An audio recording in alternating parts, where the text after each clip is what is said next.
Moustapha Diop, moi, je suis maire de HLM. Alors, revenez justement sur cet accident qui s'est produit ici, au marché Colobane. En français et en Wolof? En français d'abord. En français. Moustapha Diop, le maire de la commune des HLM. Aujourd'hui, vers les coups de 11h, on m'a appelé. J'étais hors commune. On m'a appelé pour me faire part de l'accident qui s'est produit au niveau de Colobane. Cette partie qui est dans la commune. Un accident regrettable, il y a eu des dommages, il y a eu des décès. J'en profite pour vraiment présenter d'avance, je dis, des condoléances aux familles éplorées. Et vraiment m'associer à la tristesse des commerçants. À la tristesse des commerçants. Et qu'avez-vous prévu des mesures après cet accident pour vraiment revoir, c'est-à-dire le placement de ces commerçants? Aujourd'hui aussi, il faut dire que je suis là avec l'essentiel de la commune, des conseillers et autres, et avec aussi le bureau représentant les commerçants. Je tiens aussi à rappeler qu'il y a 2 semaines, nous nous sommes même réunis pour parler de cette situation-là. Et je leur avais indiqué la situation anarchique qui prévalait en ce sens-là. Et il était convenu avec eux de mieux nous organiser. Et depuis quelque temps, depuis des mois, il y avait des équipes de la commune qui sillonnaient pour déguerpir et ramasser les marchandises des ambulants qui étaient sur la chaussée. Ça, c'était un travail que nous avions déjà commencé à faire. Et nous sommes en tenue avec eux aussi pour parler d'une solution définitive. Oui, d'une solution de recasement définitive. Parce que je les ai dit que, certes, vous êtes là depuis des années, depuis plus de 15 ans, mais il faudrait avoir à l'esprit que cette situation-là ne pouvait pas éternellement être et qu'il fallait une solution. Et que nous en appelons à cet instant aussi à l'État pour leur faire comprendre que cette situation-là, il faudrait la régler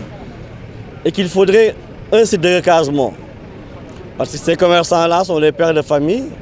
et aussi jouent un rôle très important dans l'économie du Sénégal. Il faudrait penser à eux. Donc voilà.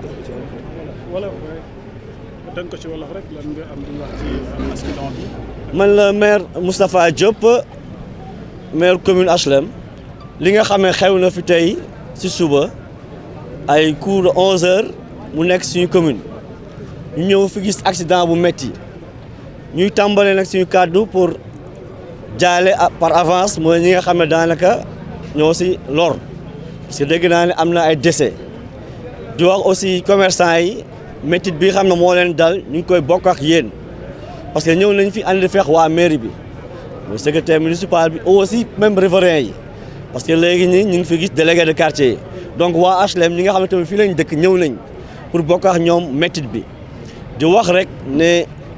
ñun y a 2 semaines toog nañ ak aussi le bureau des commerçants yu nekk fii pour xool mooy fii nan lañ ko war a organiser parce que jàppoon nañ ne y a de l'anarchie boo xamee ne il faut que état bi jàppale ñu si ñu wut benn site de recasement pour ñi nga xam ne fii la ñuy liggéeyee dañ koy leeral ñii yàgg nañ fii et que ay pères de famille lañ et c'est très important du day am problème rek nga jël ay décisions yoo xam ne day loraale ñeneen mais état bi ak ñun ak ñoom dinañ xool lu ñuy def ba nga xam ne dinañ am un site de recasement ñun loolu la ñuy proposer ñu xool en attendant suñu nekk état bi lan mooy mujj am di wax ne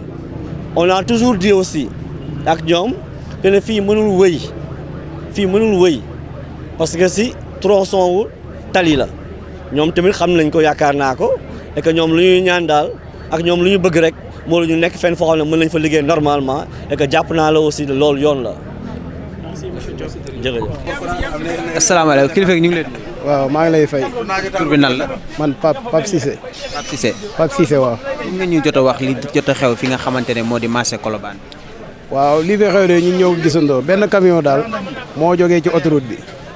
ñëw ba fii nii fi ñuy jaayee mu daal di saaraan waaw am na ñu fi laal nag am na 2 morts am na 3 yu ci blessé waaw mais man moom blessé yi kenn laa gis sapeur jël ko yóbbu ko hôpital 2 morts yi gis naa leen mais kenn ki laa xam quoi keneen ki xawuma ko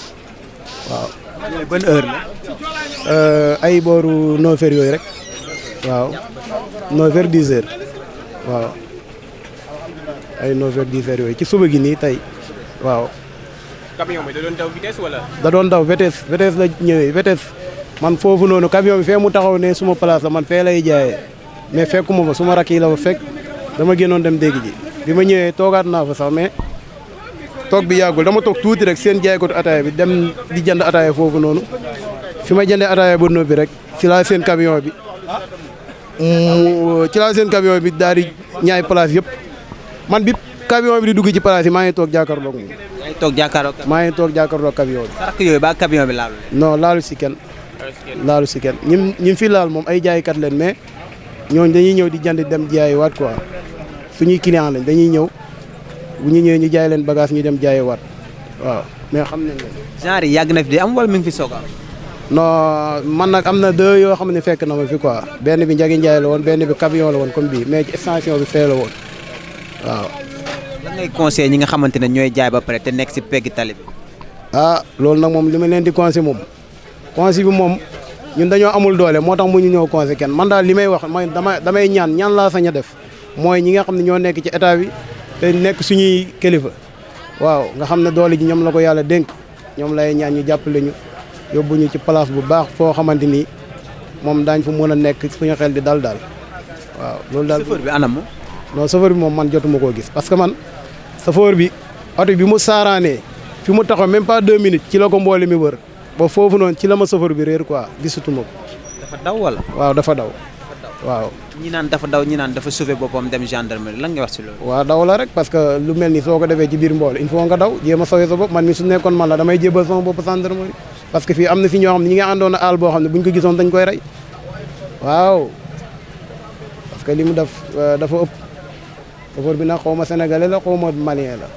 si témoin yi dégg nañu si ne kii moom vitesse la doon dawee même si appuyage bi jot na laal sax benn oto dafa nekk information bi ngay dëggal wala. non appuyage bi moom xaw ma ci dara parce que man loolu fekkuma fa quoi man moom li ma gis Colobane loolu laa mën a siise quoi waaw Colobane moom jéyee bi mu fi def moom lépp suma kanam la fi mu saaraane ba fu mu taxawee ak ñi mu rey ak ñëpp loolu lépp suma kanam la xam naa leen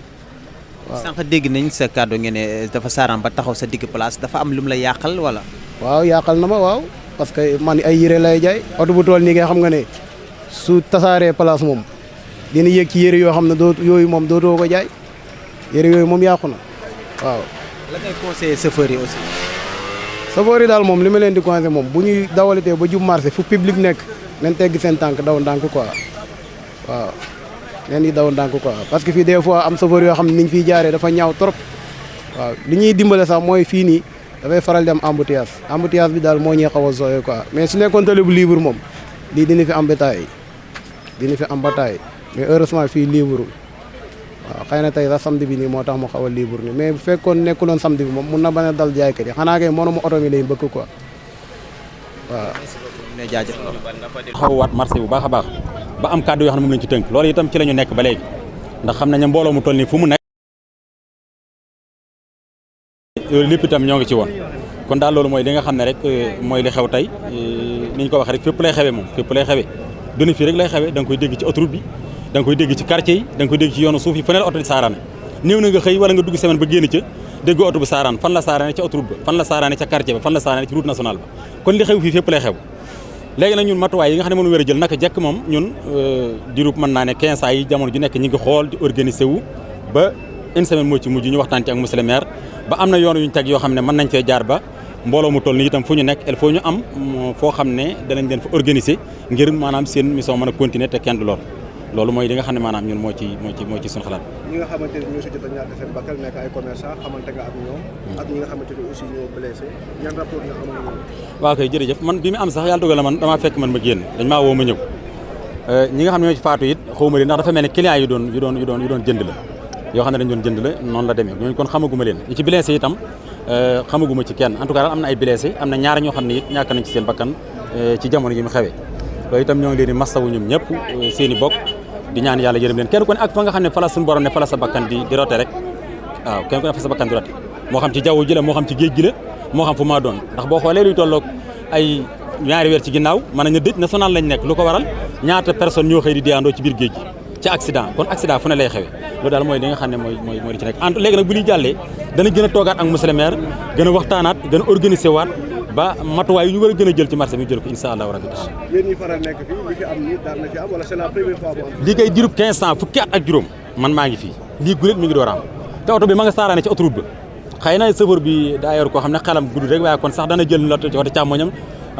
maanaam kale ko ci miir bi te it tawfeex am na ci nag donte metti na ndax fi ne taabal yi ñoo ko kale mais bu fekkoon ne tey saaranoon na foo xam ne tey jii